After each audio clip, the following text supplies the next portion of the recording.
dia, irmãos e irmãs, graça e paz.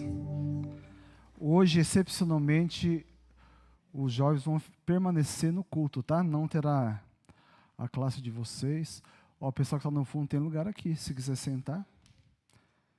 Tem espaço.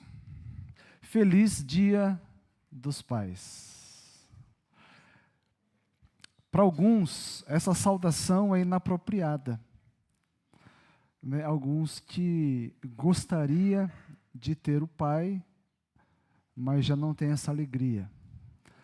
Alguns perderam os pais muito cedo. Alguns tiveram pais,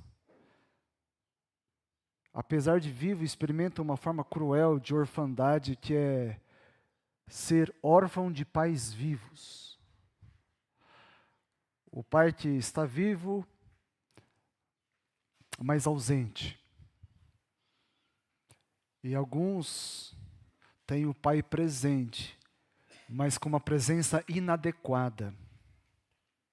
Pais que são violentos, muitas vezes, violência física, violência verbal, de maneira muito terrível, violência sexual. Então, falar de pai é muito complicado. Eu sei que as escolas públicas têm eliminado do calendário a celebração Dia dos Pais, substituindo por Dia da Família. Mas isso não vai alterar em nada essa realidade da bênção ou da maldição. O Natan, meu filho caçula, de 18 anos, está em algum lugar entre o Brasil e a Colômbia. Nessa manhã, nós o levamos para o aeroporto, ele está indo para os Estados Unidos estudar e jogar, como a maioria aqui sabe. Como a gente levar de madrugada, dormi cedo, 2h30 da manhã, acordei com o coração apertado. A minha intenção era era gravar uma mensagem de bênção. Eu sei que no aeroporto eu não conseguiria. Eu falei assim, eu vou gravar, e depois que eu me despedir dele, eu mando por WhatsApp. Mas as emoções não me permitiram fazer isso. Eu falei, então eu vou escrever. Porque digitar a gente consegue ainda que com lágrimas. Então eu escrevi um texto. E como foi difícil escrever esse texto?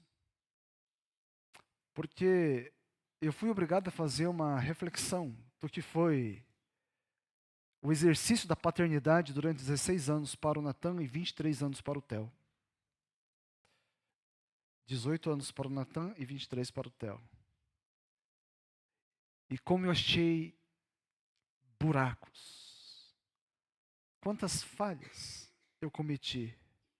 Palavras duras que não precisavam ser dadas.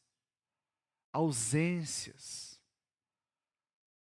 E uma ausência cruel que eu cometi, porque foi ausência, entre aspas, em nome de Deus. Porque teve um tempo que eu estava exaustivamente envolvido com 2 igrejas. E então, aquilo que era para ser uma palavra de bênção apenas, foi também, metade dela, quem sabe, um pedido angustiante de perdão pelas falhas que eu cometi. Então, o Dia dos Pais, ele pode ser complicado por muitos motivos. E ao invés da gente eliminar do nosso vocabulário essa palavra e essa figura, é uma coisa muito interessante. Quando Jesus ensina os seus seguidores, e todos nós aqui somos seguidores de Jesus, amém? Ele ensina os seus seguidores a se achegar a Deus, a se aproximar de Deus, a falar com Deus. A primeira palavra que ele ensina é Pai. Quando vocês forem orar, ensina o Senhor Jesus em Mateus 6, Pai nosso que está nos céus. Deus é Pai. E Deus pode redimir a sua história. Deus é aquele que no coração do Theo e do Natan completou aquilo que eu deixei a desejar, consertou os meus erros e não permitiu que o coração deles se endurecesse, deformasse. Deus é aquele que pode redimir na sua trajetória a ausência, o buraco que o seu pai deixou.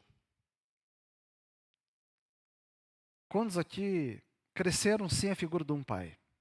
De uma figura masculina para chamar de pai? Deus, Ele pode ser esse pai. Eu não estou diminuindo a importância de um pai.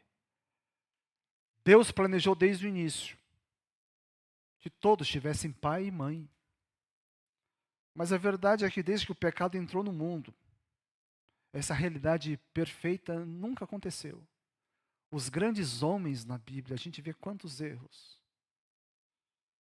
Mas Deus é Pai. E o texto de hoje vai apresentar para nós um pouco de como é esse Deus Pai. Esse Pai que muitos de nós adotou como o próprio Pai.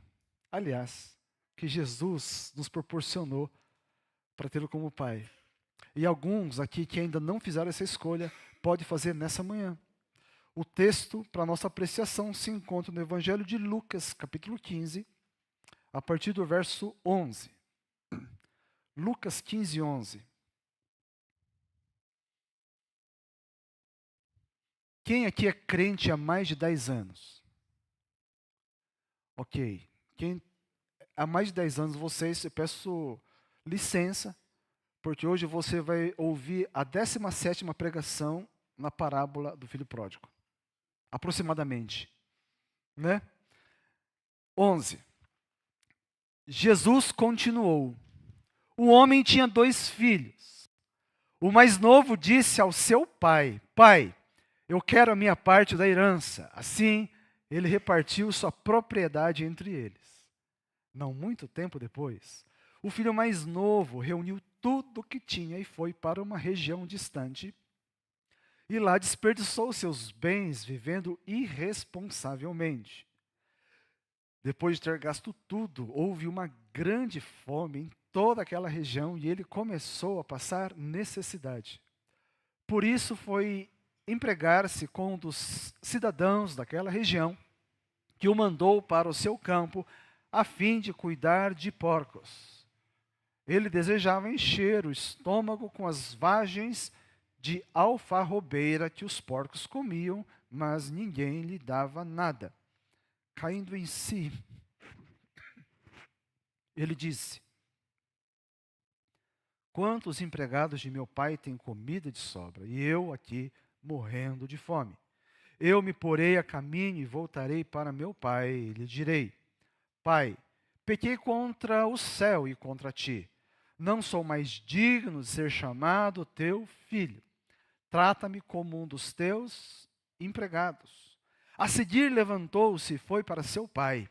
Estando ainda longe, seu pai o viu e, cheio de compaixão, correu para seu filho e o abraçou e beijou. O filho lhe disse: Pai, pequei contra o céu e contra ti. Não sou mais digno de ser chamado teu filho. Mas o pai disse aos seus servos: Depressa, tragam a melhor roupa e vistam nele. Coloquem um anel em seu dedo e calçados em seus pés. Tragam um novilho gordo e matem-no. Vamos fazer uma festa e comemorar. Pois este meu filho estava morto e voltou à vida. Estava perdido e foi achado. E começaram a festejar. Enquanto isso, o filho mais velho estava no campo. Quando se aproximou da casa, ouviu a música e a dança. Então chamou um dos servos e perguntou-lhe o que estava acontecendo. Este lhe respondeu: Seu irmão voltou, e seu pai matou o novilho gordo, porque o recebeu de volta são e salvo. O filho mais velho encheu-se de ira e não quis entrar. Então seu pai saiu e insistiu com ele. Mas ele respondeu ao seu pai: Olha, todos esses anos tenho trabalhado como um escravo ao teu serviço e nunca desobedeci às tuas ordens. Mas tu nunca me deste nenhum cabrito para eu festejar com os meus amigos.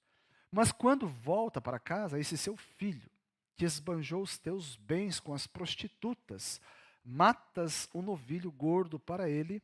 Disse o pai: Meu filho, você está sempre comigo e tudo o que tenho é seu. Mas nós tínhamos que comemorar e alegrar-nos, porque este seu irmão estava morto e voltou à vida, estava perdido e foi achado. Pai Santo, como é bom ter alguém para chamar de Pai, e esse alguém ser o Senhor. Nos assentamos na Tua presença, Pai Santo, e pedimos que a Tua palavra, através da mediação do Espírito Santo, não apenas fale conosco, nos abençoe nesta manhã e nos aproxime de Ti como filhos. No nome de Jesus. Amém. Essa parábola contada pelo Senhor Jesus fala de um filho que tinha uma vida excelente. Ele não tinha falta real de coisa alguma. Mas esse filho arruinou a própria vida. Arruinou porque tomou decisões erradas, desastrosas. E a vida dele foi afundando, afundando, até chegar no fundo do poço. Diz o texto que ele passou a cuidar de porcos. Essa imagem de alguém cuidando de porcos não causa um impacto na maioria de nós, é ou não é? Quem aqui já cuidou de porco no passado? Ninguém. Ninguém deve. Geraldo já cuidou de porco. Geraldo, fala a verdade. Você já teve algum dia vergonha porque cuidou de porco? Falando, eu vou esconder isso, ninguém pode saber. Não, não teve. Eu já tive vários membros que criavam porcos. Qual o problema? Né? Isso aqui para nós não causa estranheza, mas a gente tem que entender que esse texto fala de uma outra cultura, há 2000 anos. Aliás, nessa cultura judaica até hoje, porco é um alimento proibido. Né? Porco era um alimento que, não só apenas o alimento, o próprio animal desqualificava as pessoas espiritualmente. Quem trabalhava com porco, comia porco, não podia se aproximar de Deus. Então era algo terrível. Né? Isso aqui que era ultrajante socialmente. Qualquer um que trabalhava com porco, os outros judeus não queriam saber. Esse cara está fazendo coisa errada. Então, o texto está falando isso, tem que entender. Quando a Bíblia fala que estava cuidando de porcos, é nesse sentido que é o fundo do poço. Não tem nada, não tem problema nenhum porco, viu gente? Né? Continua comendo sua feijoada, que é uma benção, não é? Feijoada é muito bom. Quem não come, não sabe o que está perdendo. Mas aqui é para mostrar, para contrastar o quê? A paz e a alegria que esse sujeito tinha antes, aquela paz, aquela alegria que ele desfrutava quando morava com seu pai, na casa do seu pai, com o quê? Com a vida depois, quando ele sai. Uma vida de tristeza, de desgraça, uma vida necessitar longe do seu pai. Mas como que ele chegou a esse ponto? Né? Por que alguém que tinha uma vida tão boa chegou numa vida tão ruim? O texto bíblico fala o quê? Que ele começou com desonra. Ele desonrou o seu pai, pedindo a herança antes da hora. Né? Ele não teve paciência nem de esperar o pai morrer. Já que o pai não partia logo, né, falou, deixa eu pegar minha parte da herança, foi o que ele fez. Ele desonrou seu pai, não se preocupando em cumprir com a sua obrigação de filho. Porque um dia o pai iria envelhecer, ia ficar necessitado de amparo, de assistência, e era obrigação dos filhos. Ele não estava nem aí. Falou assim, eu vou pegar e dar no pé. Ele desonrou o seu pai vivendo de modo irresponsável. Vivendo de maneira muito diferente daquele que ele aprendeu na casa do pai. Quando ele foi para longe. Ele começou a viver de modo irresponsável, diz o texto sagrado. É isso que ele fez. E como resultado disso, ele perdeu tudo que tinha. Tudo que tinha. Ele começou a passar fome e grande necessidade. E ele experimentou abandono e solidão. E nessa condição ruim, ele foi tocando. Muita gente aqui, eu conheço a história de muitos, enfrentaram situações complicadíssimas. De ter muito pouco, quase nada. E a gente consegue tocar a vida durante um tempo, porque tem que tocar. Aliás, se você está vivo sentado hoje, é porque tocou a vida. E ele foi tocando a sua. Por mais difícil que fosse. Agora, a verdade é que enquanto ele apenas estava sofrendo, a vida dele não mudou. Enquanto ele estava passando fome e invejando os porcos, a sua vida não mudou. Enquanto ele ficava nostálgico, lembrando da sua casa, que até os empregados do pai comiam melhor do que ele, a sua vida não mudou. Enquanto ele se martirizava, como muitos fazem, reconhecendo onde eu estava com a cabeça, que burrada que eu fiz, o que eu fiz com a minha vida, enquanto ele ficava se culpando, a vida dele não mudou.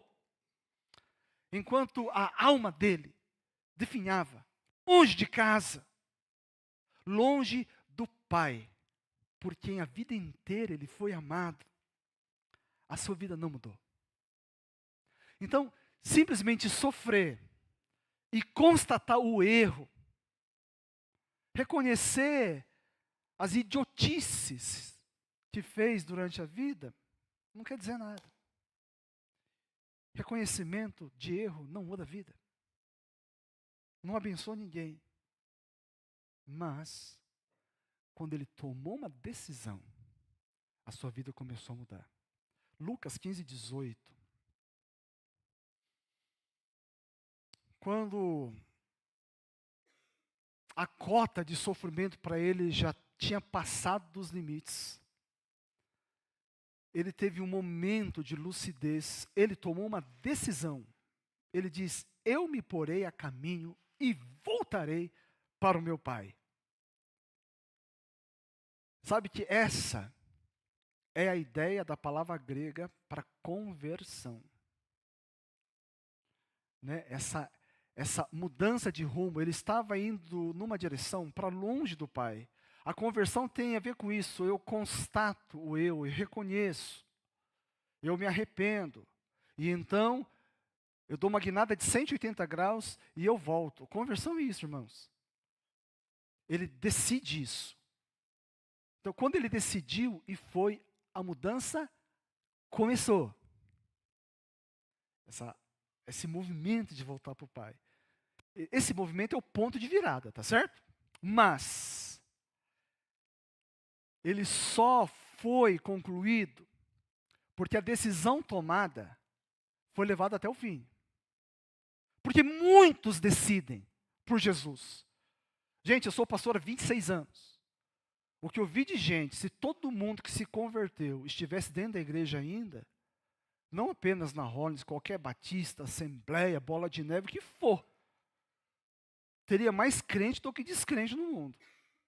Né? Vocês sabem disso. Todo mundo aqui conhece, no mínimo, meia dúzia de ex-crentes, ou não é? Gente que decidiu alguma vez na vida, mas ficaram pelo caminho. Não concluíram a decisão. A decisão foi boa, mas só a decisão sem concluir, a gente não chega a lugar nenhum. Quantos aqui não se matricularam em janeiro? Falei assim, em janeiro agora eu vou cuidar da minha saúde. Eu vou fazer academia. E matriculou. E janeiro é um tempo que dono de academia fica muito feliz, porque muita gente faz, né? É o 13º, porque matricula e não vai. Você sabia que quando eu cheguei para Suzano, eu ganhei 2 anos de academia de graça? Porque o membro da igreja pagou o pacote do ano para ela e para a empregada. Né? Só que não foi. Falou assim, pastor, você quer ir? Eu falei, eu quero. Então estou aqui, estou passando. Fui lá 2 anos de academia. Né? Se alguém mais fez matrícula e quer passar para o pastor, estou aceitando. Tomou decisão. Quantas decisões você não tomou? Importante, mas você não levou até o fim, sabe por quê? Porque o caminho da volta não é fácil. As mudanças não são fáceis. A gente acostuma de um jeito, por pior que seja, a gente acostuma, acomoda. Eu estudei muito tempo, né, as pós-graduações que eu fiz, é tudo na área de aconselhamento pastoral. E uma coisa muito tristemente curiosa, sabe o que é? O índice de filhas de pais alcoólatras que se casam depois com alcoólatra é um absurdo. Gente que cresceu num ambiente desse deveria ter horror. Mas por alguma razão muito estranha, por pior que seja, aprendeu a conviver com aquilo. E o índice é muito maior. A chance de alcoólatras casarem com alcoólatra é maior do que alguém que foi filho de pai abstêmio. Olha só que coisa terrível. O caminho da volta, e certamente foi para esse jovem, envolve reconhecer o erro. Reconhecer o erro. Engolir o orgulho. Engolir o orgulho. Aceitar o preço a ser pago. O sacrifício a ser enfrentado. E não apenas isso. Principalmente se a questão é afastamento de Deus. Envolve, sabe o quê? Vencer fortalezas espirituais do mal, porque existe. O mundo das trevas vai fazer de tudo para aquele que está não voltar para Deus. Aprender a vida daquele que se afastou no pecado. Por isso, não é fácil, mas esse filho dessa parábola, esse jovem decidido foi até o fim.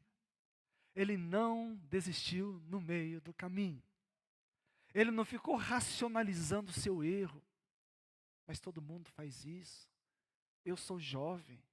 Errar é humano. E começar a fazer esse exercício mental. Ele não terceirizou o pecado. Se meu pai tivesse dado mais tempo para mim, né? Meu pai preferiu o meu irmão mais velho. E começar a pôr culpa no sistema. E nem mesmo, sabe, não inventou nenhum tipo de desculpa para desistir e ficar no meio do caminho. Uma das forças que movimenta a gente, todos nós aqui, para seguir e não desistir até o fim, certamente é o desejo. Né? Desejo é uma coisa forte. Desejo.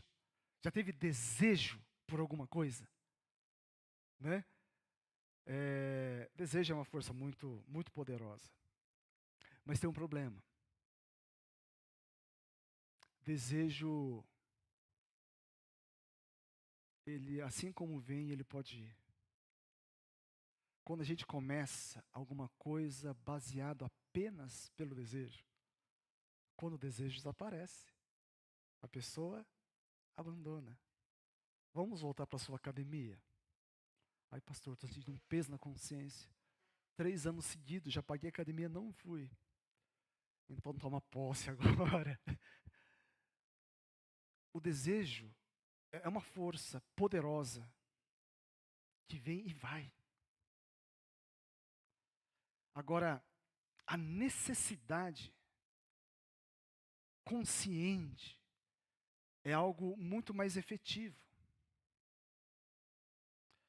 Necessidades reais são permanentes. São permanentes quando você se conscientiza disso. Na verdade, ele sempre teve essa necessidade, só que ele não se dava conta. que o filho precisava do pai. O crente precisa de Deus, aliás, o ser humano precisa de Deus. Só que enquanto ele está perdido, cegado pelo pecado, ele não se percebe disso. E ele ficou cego durante um tempo, mas chegou um tempo ele percebeu, né, a necessidade que ele tinha. Por isso ele foi e foi até o fim. A mudança teve o início, o meio e fim, ela se completou. E por que ele foi até o fim? E tem prêmios, irmãos, há bênçãos, que a gente só consegue ser abraçado por ela quando a gente chega até o fim. Quando a gente não fica no meio do processo. Ele foi. Em nenhum... Ele deve ter tido 1000 imagens na cabeça dele. Como seria? Porque ele falou, olha, eu vou voltar para meu pai. Né? Inclusive, eu vou voltar com o rabo entre as pernas, com a cabeça baixa. Pai, eu pisei na bola. Eu nem mereço mais ser chamado teu filho. Pode tratar eu como empregado. Mas me aceita aí. É melhor ser empregado na sua casa do que ser livre fora da sua casa. Então me aceita. A ideia dele era essa.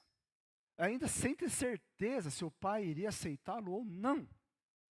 Mas porque ele foi, e foi até o fim. Porque ele foi até esse pai. Ele foi surpreendido. Gente, ninguém aqui, presta atenção, eu ouso dizer que ninguém aqui conhece a Deus. Exatamente. Ninguém conhece. O pastor conhece. Você tem uma ideia vaga do que é Deus. Deus é muito além daquilo que a Bíblia revela. A gente não sabe tudo de Deus. Mas o pouco que a gente sabe de Deus nos encanta, não é? O pouco que você experimentou de Deus já mexeu com você. Esse filho não, porque a própria Bíblia fala que Deus é tão maior que a gente vai sempre e sempre e sempre se surpreender com esse Deus. Efésios capítulo 3, verso 20 e 21. Olha o que o apóstolo Paulo diz. Aquele que é capaz de fazer infinitamente mais do que tudo o que pedimos ou pensamos. Tudo o que você pensar, ele é infinitamente capaz de fazer o quê? Muito mais, de acordo com o seu poder que atua em nós, a ele seja a glória da igreja em Cristo Jesus, por todas as gerações, para todos sempre. Amém. Esse é Deus. E foi acontecer isso com ele. Né? Quando ele chegou até o pai, meu Deus, o que aconteceu? Muito além daquilo que ele podia imaginar. Talvez ele pensou, falou assim, tá bom, filho. Eu te disse que você ia quebrar a cara. Eu sei que sua mãe falou isso para você algum dia, né? Se sua mãe nunca falou isso para você, a sua mãe não é normal. Mas o pai dele não fez isso, né? Ou então falou assim, tá, você pode voltar para casa, mas não me chama mais de pai. Tem pai que já falou isso. Né? Davi um dia falou isso para o seu filho. Ele falou assim, olha, você pode voltar, mas não quero mais na minha frente, ou não é? Mas esse pai surpreendeu. A imagem mais linda,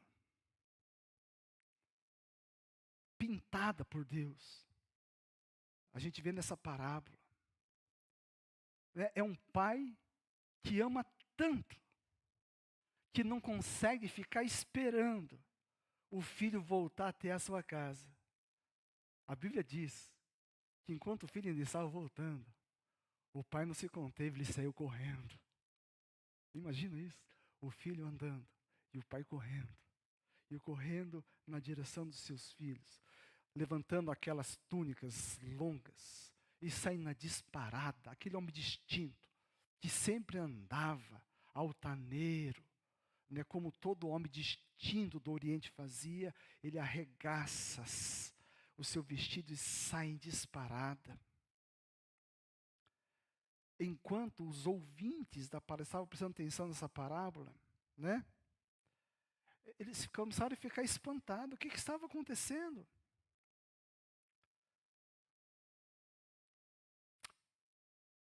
Sabe que enquanto Jesus contava essa parábola, ninguém ali, ninguém, nem os discípulos, estavam se dando conta de que mais do que uma parábola, na vida real, a coisa já estava acontecendo. Jesus estava pintando uma imagem, descrevendo uma imagem.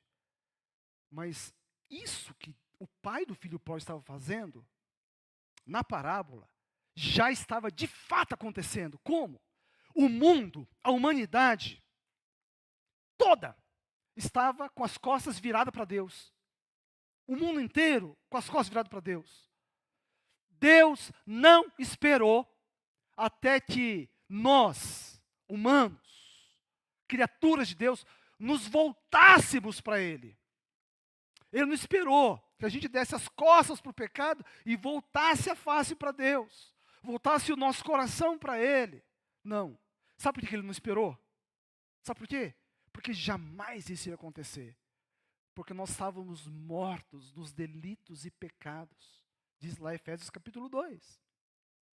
Se Ele fosse esperar até que a gente se voltasse, hoje não existiria igreja. Hoje o mundo estaria em caos completo. Não, Ele não fez isso. Não. O que Ele fez?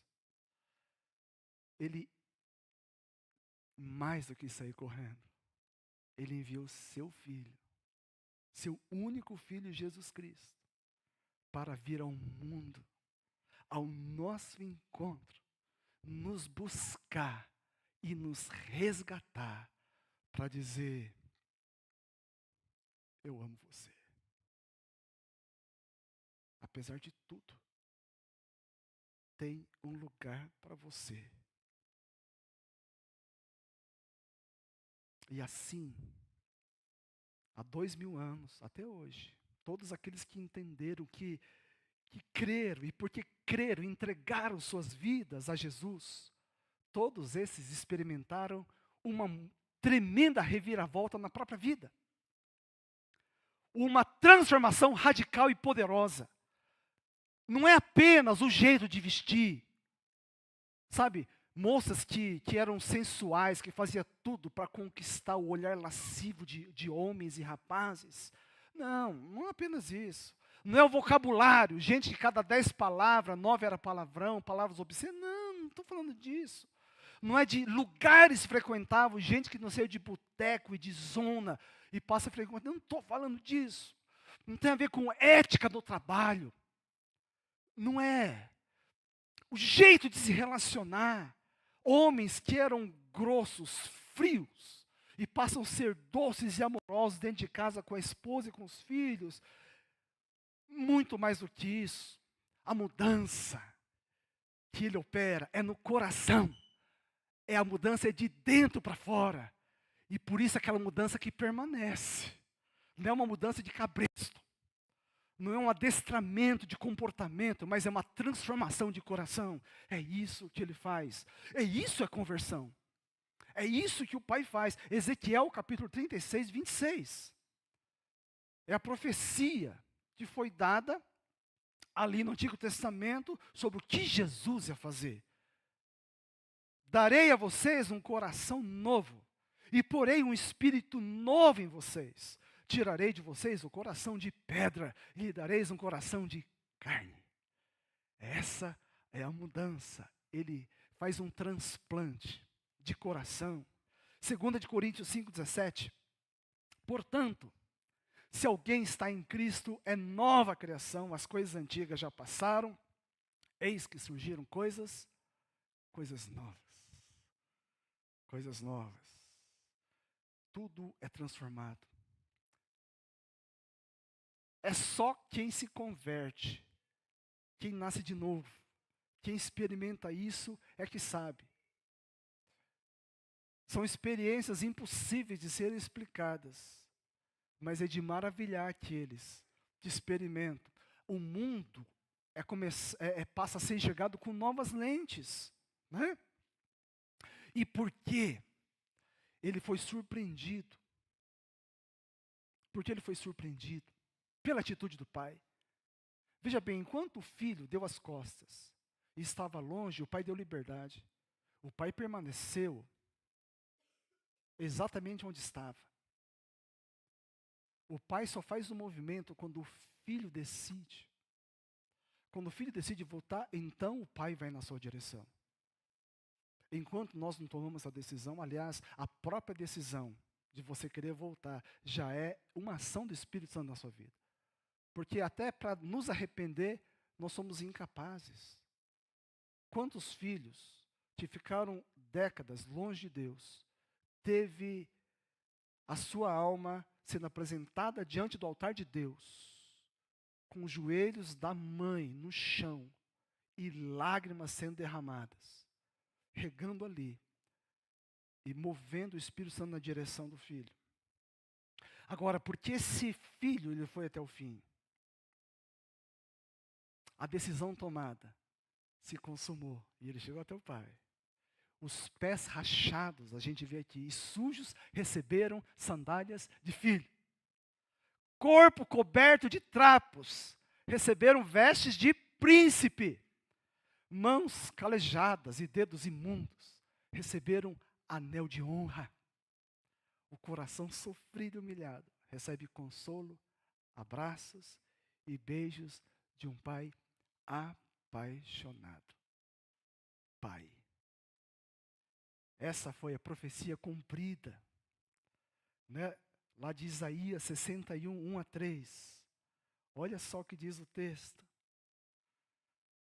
O Espírito do soberano Senhor está sobre mim, porque o Senhor ungiu-me para levar boas notícias aos pobres, enviou-me para cuidar dos que estão com o coração quebrantado, a anunciar liberdade aos cativos e libertação das trevas aos prisioneiros, para proclamar o ano da bondade do Senhor e o dia da vingança do nosso Deus, para consolar todos os que andam tristes e dar a todos os que choram em Sião uma bela coroa em vez de cinzas, o óleo da alegria em vez de pranto, e um manto de louvor em vez de espírito deprimido. Eles serão chamados carvalhos de justiça, plantio do Senhor, para a manifestação da sua glória. O jovem aqui dessa parábola experimentou tudo isso.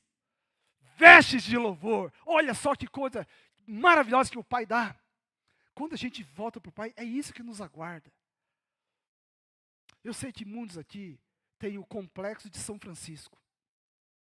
Né, já falei várias vezes, é uma das biografias mais impressionantes que eu li no seminário. A figura do pai foi tão terrível na vida dele, que esse nome, só a menção desse nome causa arrepio. Mas Deus pode redimir a sua relação com esse nome pai, quando você descobrir nesse pai, o pai que a Bíblia nos revela. Essa é a decisão que precisamos tomar, a principal decisão. Ultimamente eu tenho visto muita gente falar, pregações, falando da segunda principal decisão. Mas a gente tem esquecido de falar da primeira. Não é? Qual que é a segunda principal decisão de toda pessoa? Segunda? Com quem eu vou casar. Não é só profissão. Profissão você pode trocar quantas vezes for possível, né? Não é onde você vai morar, casa se muda o tempo todo. Meu filho morava até hoje aqui em Suzano, no Brasil. A partir de amanhã está morando em Chicago, nos Estados Unidos. E daqui 2 anos só Deus sabe onde. Hoje o Theo está em casa comigo, amanhã pode estar na Finlândia, onde mais quiser. Pessoal, essa decisão é importantíssima, hein? Solteiros da igreja, não vou cansar de falar, presta atenção. Os pais pegam tanto no pé dos filhos, sobre estudo é importante. Mas quando é para namorar, deixa de qualquer jeito. Pais da igreja deixa filho menor de idade namorar. Que temeridade é essa? Gente, menor de idade. Eu sei que eu falando isso, eu ganho muita antipatia, mas não estou aqui para ser simpático, né? Menor de idade não tem que namorar coisa nenhuma. Não tem maturidade para isso. Menor de idade tem que estudar. Tem que buscar Deus. Tem que aprender a viver. E não é porque tem 18 anos, não. Toma cuidado você. Ah, não, porque é maior de idade. Você tem que estar preparado para casar. Né? Tem que estar preparado, tem que ter mínimo de maturidade. Não, Então, essa decisão não é para qualquer hora, né? Procura conselhos, vê a opinião dos seus pais, né? Mas qual que é a principal decisão na vida? É voltar-se para Deus. Essa é a principal decisão. Porque se você acertar em tudo na vida e não acertar nessa, é aquilo que Jesus diz: o que adianta um homem ganhar o mundo inteiro e perder a sua alma? Isso. Essa é a decisão. Assumir o seu lugar. Tome o seu lugar e assuma esse lugar. O lugar que Jesus criou para nós é o lugar de filhos. E nem todos são filhos, né? Durante o louvor foi ministrado isso. Evangelho de João, capítulo 1, versículo 12. Mas a todos quanto o receberam, recebeu quem? Jesus. Deu-lhes o poder, o direito de serem feitos filhos de Deus, a saber, aos que creem em seu nome. Só quem crê em Jesus, quem está agarrado com Jesus, é filho de Deus. Tá certo? Então, esse lugar de filho, só Jesus proporcionou. O lugar dos peixes, onde é? O lugar dos peixes é o mar, é o rio, as águas. O lugar das aves, onde é? O céu. O lugar dos animais, né? Campos, florestas. O lugar das borboletas e das abelhas, onde é? Hã? Né? Nas flores. E o lugar dos crentes no Senhor Jesus é junto ao Pai. Junto ao Pai. Esse filho aprendeu, o lugar dele era ali. Quando o pai o abraça, fala assim: meu Deus, como um dia tive coragem de sair daqui. Esse é o lugar, é nos braços do Pai. Mas nos braços do Pai, agora sim. Ah, mas ele não estava antes, ele nunca esteve. Porque ele estava perto do Pai, mas não tinha mentalidade de filho. A gente tem que estar com o Pai na mentalidade de filho. As coisas na casa do Pai continuaram exatamente do mesmo jeito, porque o Pai aqui é Deus. O Pai não muda, mas a cabeça dele mudou. Por isso, quando ele volta, apesar de tudo ser a mesma coisa, ele enxerga de uma maneira diferente. É essa revelação que a gente precisa. Deus destampar os nossos olhos, abrir a nossa mente para que a gente tenha mentalidade de filho.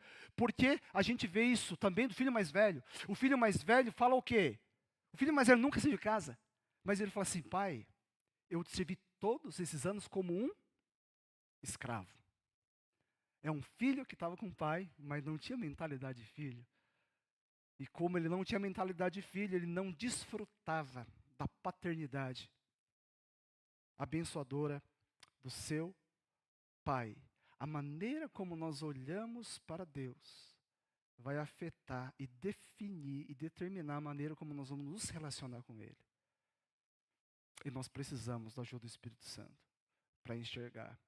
Se você é um crente que acha enfadonho andar com Deus, que acha um peso, uma obrigação participar de um culto, se você não consegue chegar durante um dia, separar um tempo para estar na presença de Deus, você precisa desesperadamente ganhar mentalidade de filho. Porque você pode estar na casa do Pai de modo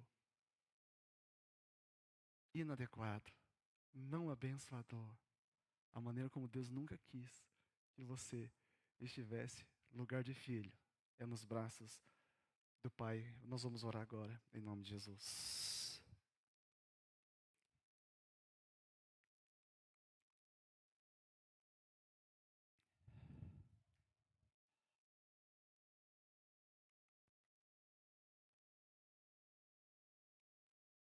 Pai Santo, muitos dos que estão aqui não tiveram uma figura masculina para falar com a boca cheia e chamar de pai. Outros, essa palavra é uma palavra muito indigesta. outros não puderam, mas sempre sonharam. Uma lacuna que ficou na alma. O passado não pode ser revisitado, não pode ser desfeito, mas Jesus pode trazer uma nova luz, uma nova presença. E a tua palavra diz que aqueles que estão em Cristo são tornados nova criatura. As coisas antigas, inclusive essa área tão delicada, tão importante da vida, da paternidade aqui na terra, faz parte das coisas antigas que podem e devem ficar para trás. E o Senhor, ó Deus, descortinar algo completamente novo, de modo a curar as suas feridas, uma vez que vão conhecer na pessoa de Deus o seu Pai Celestial. Não um Pai da religião, não um Pai, ó Deus, teórico, mas um Pai que mexe com as nossas entranhas, um Pai que completa, um Pai que cura o passado, um Pai que se mostra presente, um Pai. Precisamos de Ti, Espírito Santo. Para aqueles que talvez estejam perguntando, mas será realmente possível isso? Se não for o Senhor a revelar essa verdade espiritual, Senhor, jamais chegarão a desfrutar dessa posição e ganhar essa mentalidade de filhos. Obrigado pelo seu amor extravagante. Que esse amor alcance todos aqui, Senhor. E te louvamos.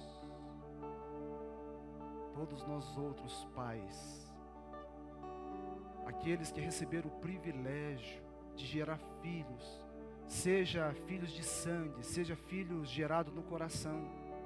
Obrigado por essa bênção, essa graça maravilhosa.